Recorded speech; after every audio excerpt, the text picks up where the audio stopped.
Monday, the 17th of March. And today you may find that you feel as if you're not very good at something, but in actual fact, it has enormous potential.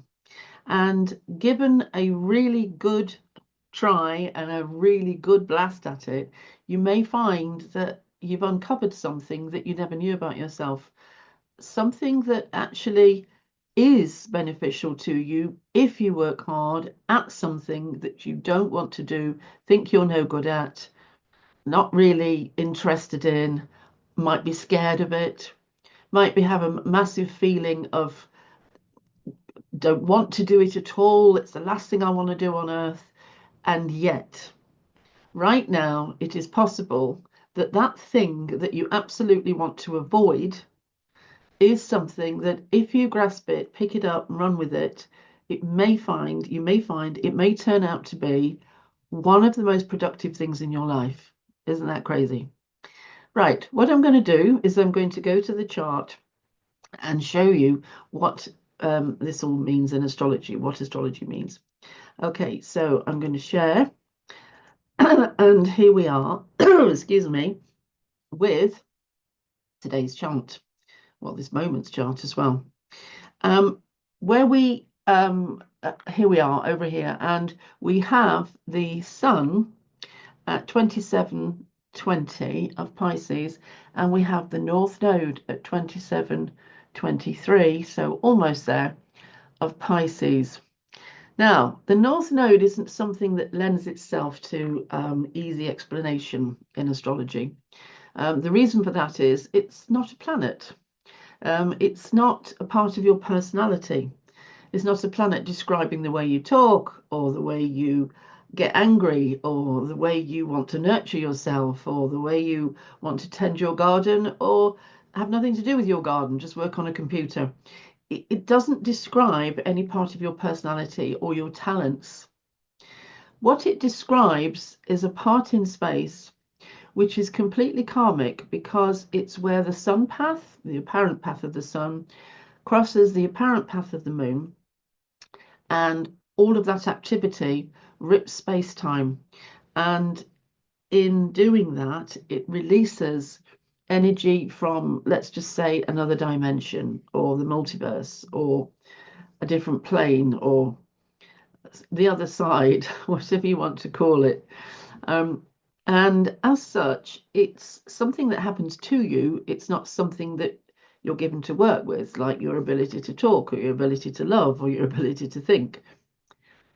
Okay, so the North Node traditionally has some very bad press. When we're looking at the North Node in a birth chart, we're looking at a place which usually the actual native, as we call the person whose birth chart it is, the person or the native doesn't want to visit. Whatever it represents, the zodiac sign, any planets around it, the person whose chart it is, the native, doesn't naturally get drawn there. In fact, they get drawn anywhere but there. In fact, they don't want to be drawn at all to that place. Usually, if I was to discuss North Nodes with clients, and I don't, the conversation would run along the lines of, well, yeah, but, and but this and but that, and there'd be all kinds of arguments because it is truly a place where we fear to go and there is great resistance in our soul to going.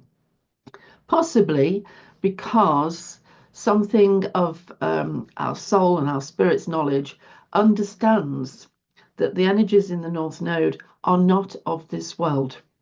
They are not of our dimension. And so maybe there's a kind of a deliberate thing there to prevent us from entering that place or willingly rushing towards that place because the soul senses that it's not earthly and is trying to protect us.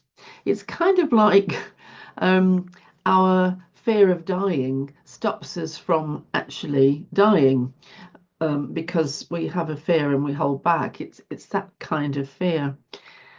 However, if we give effort to this thing, then it gives great returns. But it really does take an enormous amount of effort and a great deal of battling with yourself. Um, an astrologer, I can't remember who it was, said it's a place where you feel like you're being devoured. So it's a critical challenge point. So you can see I'm painting a really good picture here. So we may today be feeling bereft of choices, feeling as if we're not very good at something, feeling as if we're actually a failure, or we don't want to go near something, or we'd rather do something else, or um, we may be feeling a sense of failure. However, if there is something about today and about the moments around this particular time, so it's I think it's nearly 5, 6 o'clock in the UK. If there is something around this time which makes you feel, I'm not going there, or I'm not accepting that, I don't want that, just remember what it is and think about, well, could I just explore it? Do I feel like I could, would this particular talent or idea or feeling be of use if I put some hard work into it, if I picked it up instead of avoiding it? It's worth a thought, isn't it? Okay, so let's look at the rest of the chart. So I'm going back to the share again. There we go. Okay, so the sun at 27 passing over North Node. Now, it's only got 3 more days, and then we're on the equinoctial point. We're on the point where the zodiac begins again. We are in what I could call the death throes of the zodiac, where everything is old, it's had its day, it's, it's going into dissolution, and it's really just waiting for the moment when that burst of fire energy blasts into our cosmos and fills us all with the thrill of the first degree of Aries and the beginning of life. Okay, well, that's all sounding very good. At the moment, I don't feel as if that could possibly happen, but I know in 3 days' time I'll feel the lift. And then I know, yes, it was going to happen all along. We have the moon in Scorpio at the moment, another water sign, very dense, very deep, very secretive. So we're kind of really in watery territory here, aren't we? Because Mars is in water. There's Putin sitting there still. Vesta in Scorpio. The moon will join that over the course of the next day or two. And we have Saturn in water, of course, and Ceres, representative of the feminine, an aspect of the feminine. So really a watery chart with much that doesn't appeal, if I could put it that way, much that makes you just feel as if, well, I just might as well make myself a coffee and sit and watch something on the television or something or other.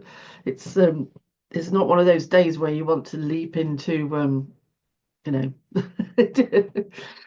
leap up and start doing things. Anyway, right. I hope that was useful. And I will look forward to seeing you again on Wednesday. And don't forget, I'm here for readings. And yeah, that would be great to see you and have a little natter together on a video conferencing session. Okay, I'm going to say goodbye now and leave you alone. Okay, bye.